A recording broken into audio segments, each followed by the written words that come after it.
We are standing at the entrance of the remodeled Museum of Natural History. You don't want to miss this one.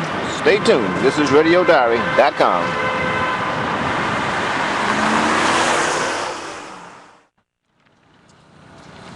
The Francis Scott Key flag, the Gettysburg Address, the Wizard of Oz ruby slippers, the First Lady of the United States exhibit. These are just a few of the original items that you can see firsthand in this museum. This is the newly renovated National Museum of American History in Washington, D.C. So when you're out traveling and you stop in Washington, be sure and come to the National Museum of American History. I'm going to take you inside, take a look at the newly remodeled museum, and let you make up your mind. This is RadioDiary.com.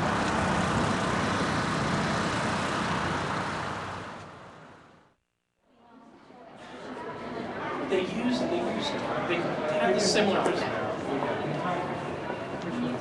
You talked about the popular culture, you talked about prosecutor. Yeah. You talked about communities.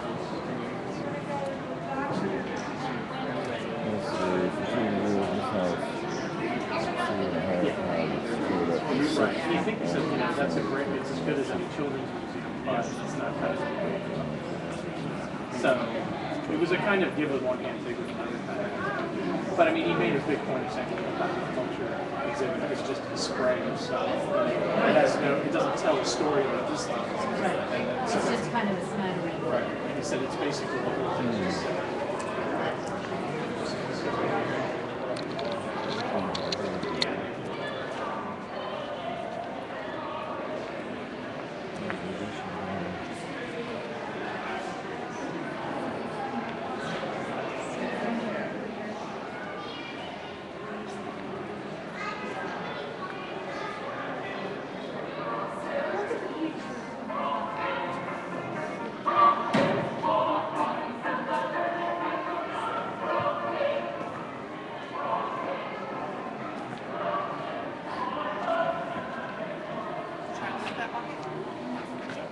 I need 2 hands. And twist the one.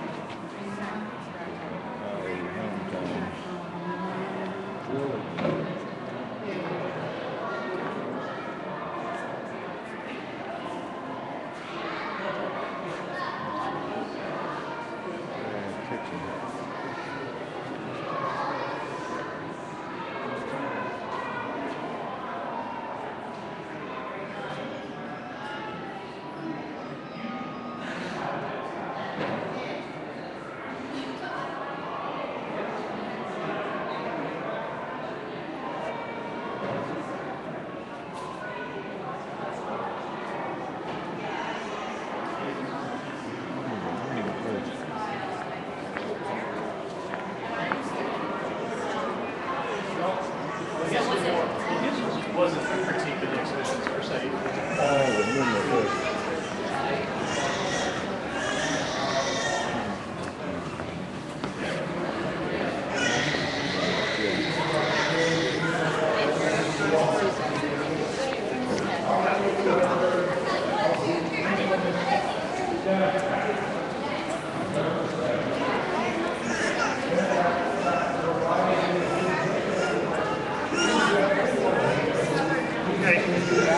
Turn around.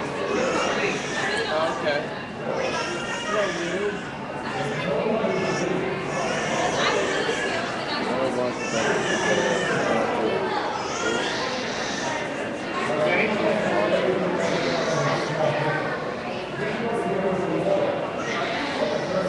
Here's George Washington.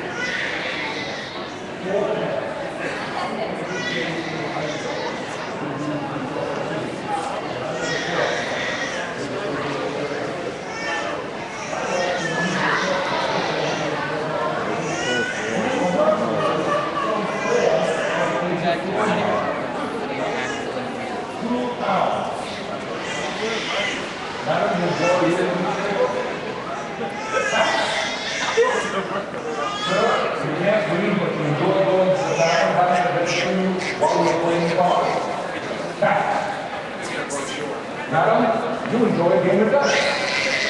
Facts. The Stamp Act contained 119 paragraphs of taxes.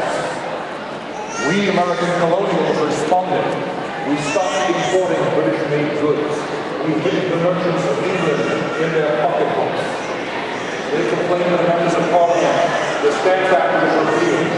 But the very same day that the Stamp Act was repealed, the Crown passed the Declaratory Act.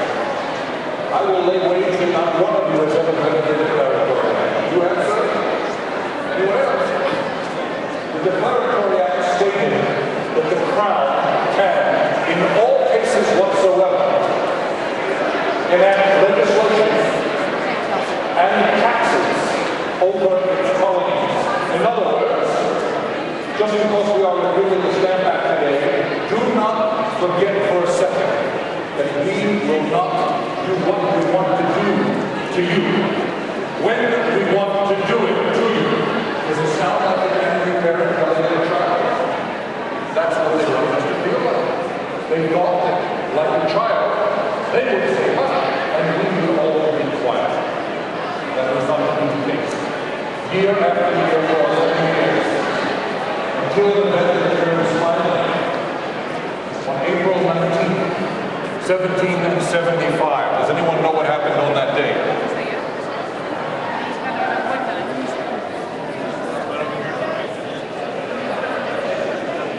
What happened on that day? Not one of you knows what happened on April 19th, 1775?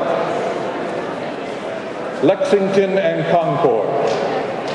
On the heels of the midnight ride of Paul Revere and fellow alarm rider Henry Dobbs. British troops march on those two towns to confiscate weaponry and powder and arrest patriots. They are met by armed resistance by Americans. The hunt was on. The Congress comes together and they nominate a Virginian to be the commander-in-chief of the Continental Army of the United Colonies of America. We had not declared our independence. We were 13 months away from that. They declared that I should be the commander-in-chief. I was so struck with fear when I went to the morning that I could not even bring myself to write the news as well. It took me more than 2 days finally. I sent her a letter and wrote to my bill. And I told her I would be home for the 6th. I did not tell her what's wrong. I literally walked across the threshold of our hometown building on Christmas Eve, 8.5 years later, without ever taking a single day's furlough in the War of Independence. You know how the war ended. We, as a people, raised up these United States of America and ultimately afforded a better lifestyle for most of the inhabitants of this land. So now we are moving on to independent sovereign nation. We have to ask ourselves what type of nation we shall be. And make no mistake about it, there were a wide range of opinions and options, including those. This is an enactment by George Washington. What? The King George I. So if you come to Washington, D.C., be sure and come to this memorial. This is a great memorial. We finally came together in Philadelphia City in the summer of 1787. What was called incorrectly a constitutional convention became originally actually redefined the Articles of Confederation, but within a week's time we scrapped that. What we then began to do was extra legal. It was not illegal, but it was extra legal. None of us were authorized by our state legislatures. We come up with a document called the United States Constitution.